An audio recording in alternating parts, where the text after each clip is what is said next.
Olá, tá começando mais um painel regional aqui pela telinha da Rede Família e hoje o nosso bate-papo vai ser para lá de especial, principalmente para você que é mulher. A gente vai conversar com Lívia Kunz, ela que é mastologista e é membro da Sociedade Brasileira de Mastologia. Bom, primeiro eu queria agradecer pela sua presença, muito obrigada por ter aceitado o nosso convite. Obrigada eu que agradeço, uma oportunidade muito boa estar aqui para a gente conversar um pouco.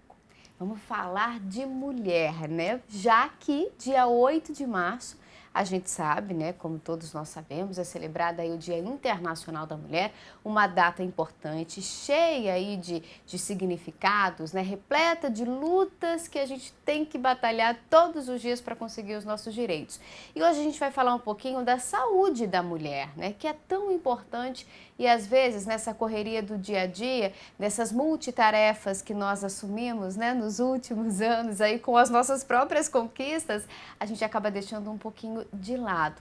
Dentro desse assunto, né, saúde da mulher, um tema que é muito importante é a prevenção contra o câncer de mama.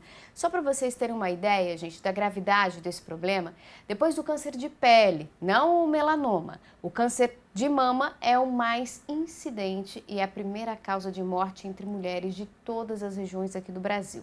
O Instituto Nacional do Câncer, o INCA, prevê mais de 73 mil novos casos da doença só esse ano.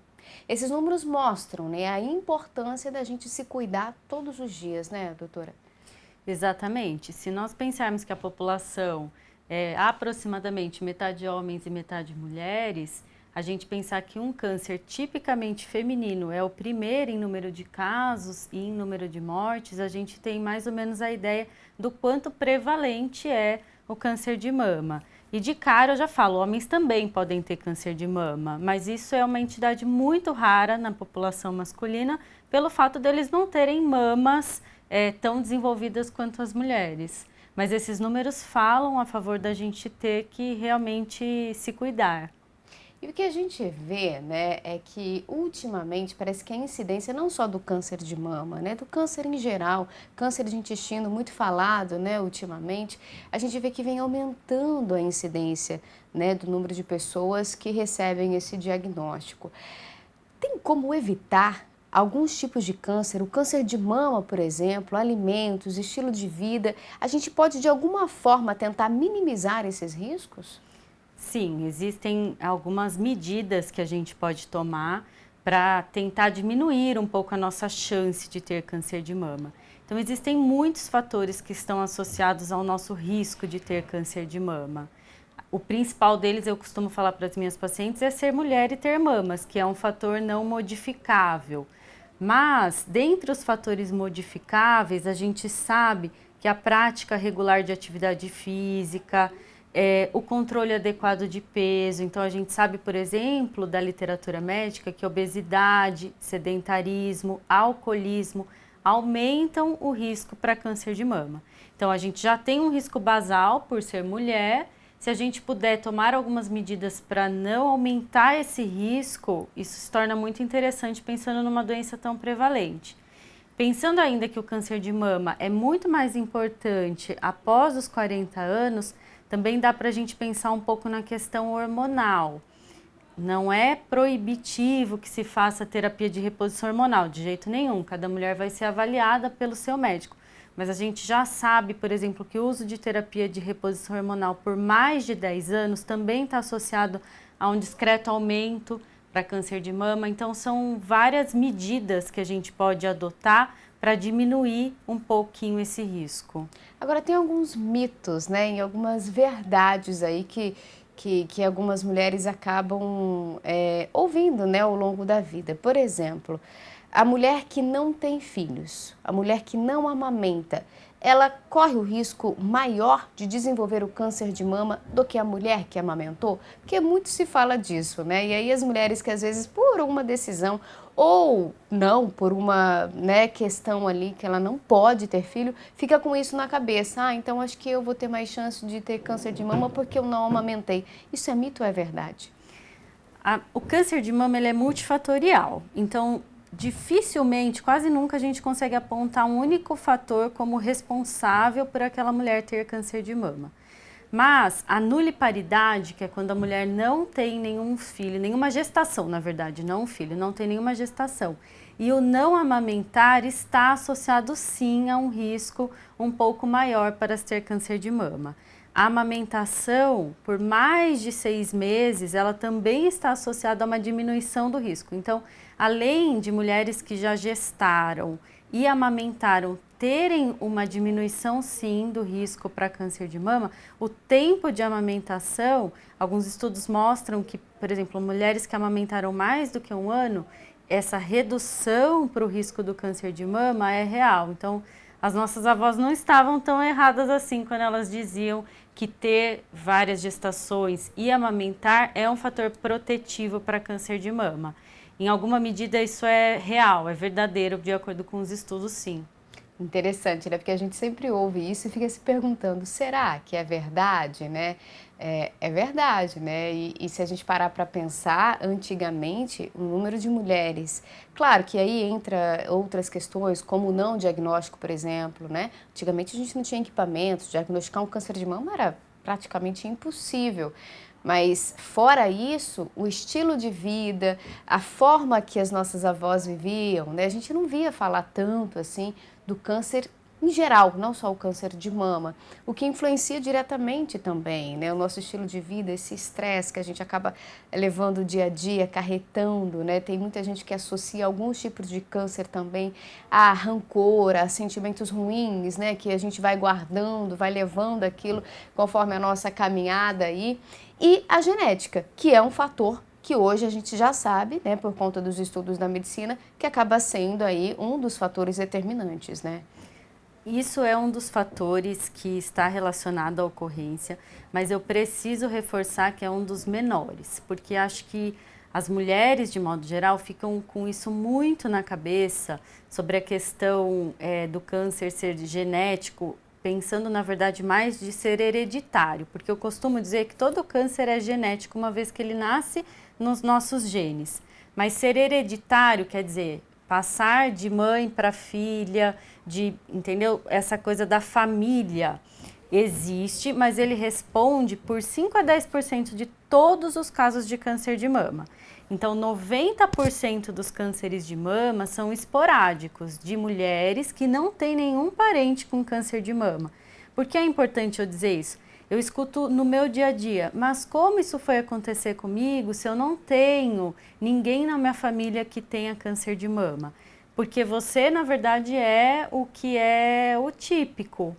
O que é uma exceção, entre 5 e 10%, são as mulheres que têm um antecedente familiar de 1º grau com câncer de mama. Acho que uma das coisas que influenciou isso foi muito a história da Angelina Jolie, que, óbvio, ela tem uma contribuição muito importante na história do câncer de mama por ter alertado as mulheres sobre a possibilidade de prevenir de uma forma bem radical, cirurgicamente. Mas o caso dela, em especial, é que ela tem uma alteração genética chamada BRCA1, que, novamente, responde por 5 a 10% de todos os casos de câncer.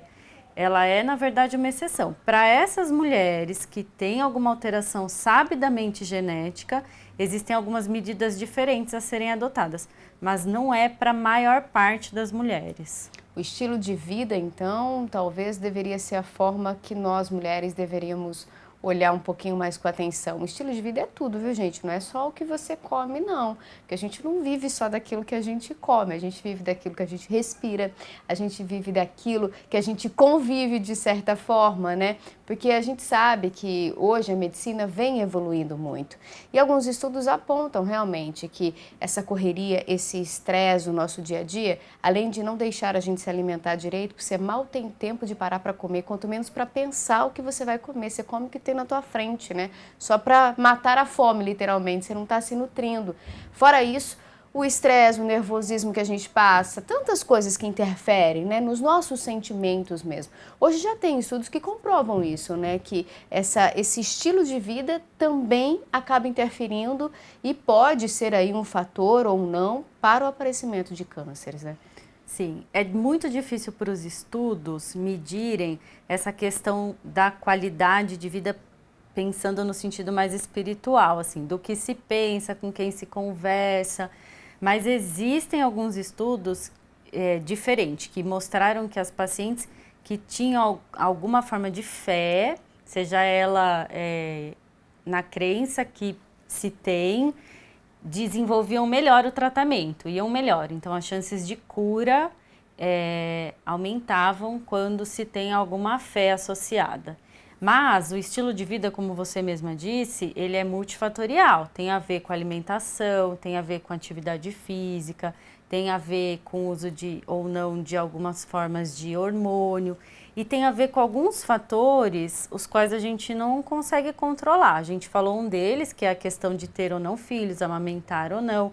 Mas, por exemplo, ter uma primeira menstruação muito cedo, então uma primeira menstruação antes dos 12 anos e uma menopausa muito tardia, faz com que a mulher fique mais exposta a um tempo de hormônios. Isso também está associado a um risco um pouco maior de ter câncer de mama. Então, menarca, que a gente fala precoce, menopausa tardia, são vários pequenos fatores que estão todos correlacionados para aumentar ou diminuir. Mas eu preciso, na verdade, já fazer um gancho para a nossa conversa e dizer que uma das formas mais importantes que a gente tem para tentar, se não prevenir completamente o câncer de mama, mas diagnosticá-lo cedo e aumentar as chances de cura, são os exames de rastreamento, que a gente vai conversar um pouco. Então, se tem alguns fatores do estilo de vida que a gente consegue controlar, ótimo, mas como eu disse, são muitos e estão associados à nossa vida atual, enfim, que as mulheres elas estão no mercado de trabalho, elas estão escolhendo se querem ou não ter filhos ou tendo filhos mais tarde, são coisas às quais a gente não consegue ter um controle absoluto. Mas fazer os seus exames regularmente e diagnosticar uma lesão mamária, por exemplo, num estágio muito inicial, isso é bem possível da gente fazer. Aliás, antes da gente falar dos exames, queria abrir um parênteses aqui, porque eu já vi casos de que o marido alertou a mulher de que a mama estava diferente, de que tinha alguma coisa diferente ali no toque, né? Ele acabou sentindo. Isso é muito importante, né? O homem também ali cuidar da mulher, né? Porque às vezes a gente está tão na correria que não dá tempo, né? Exatamente, como mesmo você disse, todo homem tem mãe, tem uma irmã, tem namorada, enfim, tem alguma mulher que seja do seu convívio a qual ele pode auxiliar assim no cuidado. E é fundamental, a gente conversava muito antigamente sobre o autoexame. Então, era bem assim preconizado que a mulher fizesse a palpação das suas mamas para detectar alguma alteração. Hoje a gente já sabe dos estudos que é muito mais importante algo chamado autoconhecimento das mamas. Você até pode fazer o autoexame, mas acho que o que é importante eu ressaltar é que o autoexame, em hipótese alguma, substitui a realização da mamografia. E isso começou a entrar um pouquinho na cabeça de algumas mulheres. Então, porque eu palpo a minha mama e não sinto nada de errado, não preciso fazer exames. Isso não é verdade. Então, é mais interessante que a mulher se olhe no espelho, reconheça como são as suas mamas, como é seu mamilo, como é a pele sobre as mamas. E nisso o parceiro com certeza também influencia muito. E qualquer mudança, procurar o seu médico. A mamografia, né, é um dos exames aí que acabam ajudando, né, auxiliando no diagnóstico, né, do câncer de mama. Só que ele não é indicado para todas as idades, tem uma faixa etária, até porque é a faixa etária em que se aumenta a incidência, né, do risco de câncer ali. Mas a importância de um acompanhamento, né, com o mastologista, algumas pessoas vão só no ginecologista, outras pessoas procuram algum médico que tem essa formação, né, mastologista. Eu, no caso, como tive um caso de câncer na família, sempre procurei acompanhamento por mastologistas, porque é uma segurança a mais que acaba trazendo para a gente, né? E às vezes, no seu autoexame ali, você não sente nada ou sente tudo e chega no médico desesperado, né? Dependendo do momento ali, se a mulher está para menstruar ou não. É normal, às vezes, a formação de alguns nódulos. Então, esse acompanhamento, ele é necessário desde muito cedo, né? Qual a idade que eu devo levar a minha filha, por exemplo, para começar um acompanhamento com um mastologista? Então, o autoconhecimento da mama deve começar desde o momento em que a menina inicia lá, que a gente fala telarca, que é quando começa a aparecer aquele brotinho mamário. E esse início do crescimento das mamas e para o resto da vida, a mulher tem que estar atenta às suas mamas. Não precisa ficar, até eu vou brincar, na neurose de ficar palpando as mamas diariamente. Mas esse autoconhecimento sobre uma parte importante do seu corpo desde sempre. A partir do momento que a menina menstrua, então a primeira menstruação, ela pode acompanhar com o seu ginecologista. É importante uma primeira consulta após essa primeira menstruação. E o próprio ginecologista pode fazer esse acompanhamento da adolescente. Se surgir alguma alteração que o ginecologista palpe ou que a paciente perceba ou a mãe da paciente, aí sim é necessário procurar o mastologista. Diferente da mulher mais velha. Então, a partir dos 40 anos, toda mulher tem que fazer o exame de mamografia iniciado, então, de acordo com a Sociedade Brasileira de Mastologia, a partir dos 40 anos, e ele deve ser realizado anualmente. Por que isso? A mamografia é um exame que consegue detectar lesões mamárias muito antes delas serem palpáveis. Então, a gente fala que é como se ela enxergasse uma areia, que é uma chamada calcificação, que pode ser um pré-câncer de mama, ou um nódulo que ainda seja microscópico. Então, a mamografia consegue detectar lesões que a gente não consegue detectar na mão. Muitas vezes até o médico, porque são lesões que não são de fato palpáveis. Então, a mamografia detecta essas alterações. E por que 40 anos? Porque os estudos populacionais mostram que, de fato, é a idade onde se tem um aumento da incidência de câncer de mama. Então, a questão dos 40 anos é uma questão populacional.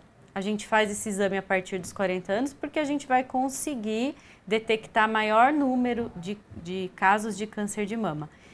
Tem uma questão também que a mamografia ela tem uma sensibilidade um pouco menor quando a mama é muito densa. Então, aquela jovem que a mama tem só praticamente glândula e nada de gordura, a mamografia não consegue detectar muitas lesões. Isso é um padrão de mamas densas que também pode acontecer depois dos 40 anos. É preciso que eu destaque uma coisa. E a mulher que palpa um nódulo na mama dela antes dos 40 anos? Essa mulher, se ela sentir algum nódulo antes dos 40 anos, aí sim ela deve procurar o seu mastologista e ela vai realizar o exame de mamografia.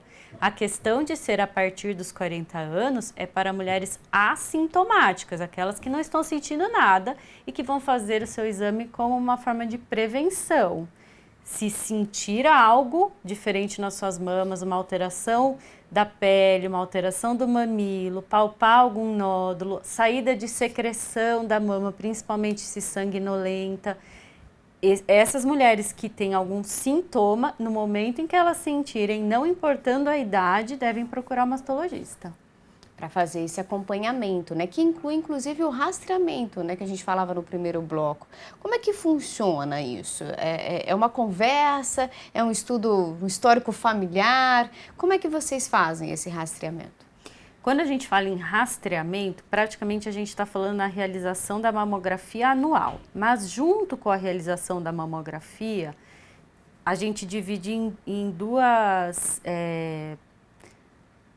casuísticas, vamos dizer assim, das mulheres assintomáticas, aquelas que não sentem nada diferente nas mamas, tá tudo bem, então não perceberam nenhuma alteração, basta fazer a mamografia a partir dos 40 todos os anos, e isso é uma excelente forma de prevenção, obviamente sempre checando o resultado da mamografia. Então, exame mamográfico normal, anual, em mulheres a partir dos 40 anos, tá tudo certo, essa mulher, a rigor, por conta das mamas, não obrigatoriamente precisa de um mastologista. Para aquelas mulheres que sentem alguma alteração, imediatamente elas precisam ser avaliadas. E de rotina, o que inclui também numa consulta com o mastologista? Justamente o questionamento sobre a idade, a presença ou não de antecedentes familiares com câncer de mama, o cálculo do IMC para ver se essa mulher de repente está com sobrepeso ou obesa, hábitos alimentares. E é possível hoje em dia se fazer alguns cálculos de risco, que é como se fosse um modelinho matemático no computador, que a gente insere o dado, idade da mulher, antecedentes familiares, práticas da vida diárias, e ele calcula, com base nisso, o risco ao longo da vida toda para essa mulher vir a ter câncer de mama. Obviamente é uma estimativa, mas é um norte e que isso sim pode ser feita na sua primeira consulta com o mastologista. Isso vai te dar mais segurança, né? E vai determinar como serão os próximos passos, né? Às vezes até uma mudança de hábito, que pode te tirar daquela zona de risco, né? Que você estava, sei lá, 30%, 40% de chance de risco, né? Você pode diminuir isso mudando algumas atitudes. Por isso que é importante você saber como se cuidar. E se infelizmente for diagnosticado a biópsia tardia, a gente sabe que é um problema sério e pode agravar muito a situação da saúde da mulher, inclusive com metástase, enfim, várias outras situações. Hoje em dia a gente sabe a evolução da medicina e muitas vezes as pessoas já começam a pensar naquele tratamento, vai cair todo o meu cabelo, acho que eu nem quero começar esse tratamento, porque o diagnóstico para muitas pessoas, quer dizer, para todas elas, ninguém recebe um diagnóstico desse, tudo bem, vamos lá, vai dar tudo certo. É uma pancada mesmo, né? É uma pancada com uma Scania a 140 km por hora na rodovia, você perde o norte. Mas hoje a gente tem a evolução dessa medicina e tem números muito bons, né, em relação à cura, desde que esse diagnóstico seja feito o mais rápido possível, né? Sim.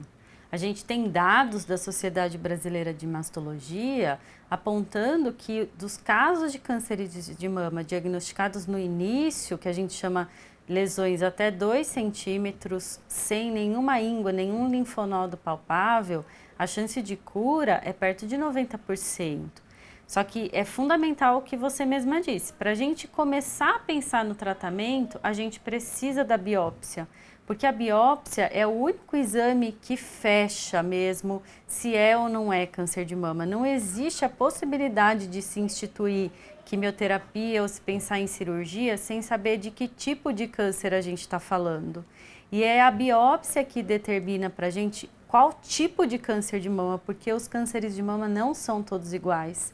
Quando a gente pensa em mulheres com cânceres de mama, é importante a gente pensar nisso, assim, que são doenças diferentes. Existem algumas mais agressivas, existem outras mais tranquilas, algumas de evolução super lenta, mas tudo isso quem vai nos dizer é a biópsia. Então a gente, diante de uma suspeita, precisa conseguir ter o resultado dessa biópsia o mais depressa possível para isso nortear o nosso tratamento. Isso é importante, né, a gente fazer esse alerta, porque às vezes as mulheres recebem lá o diagnóstico, né, não completamente fechado, mas olha, a gente está suspeitando aqui, né, e às vezes ela tem medo de se aprofundar, tem medo de ir até a biópsia. Não quero, né, tipo, é como você fechar o olho e não querer ver, né.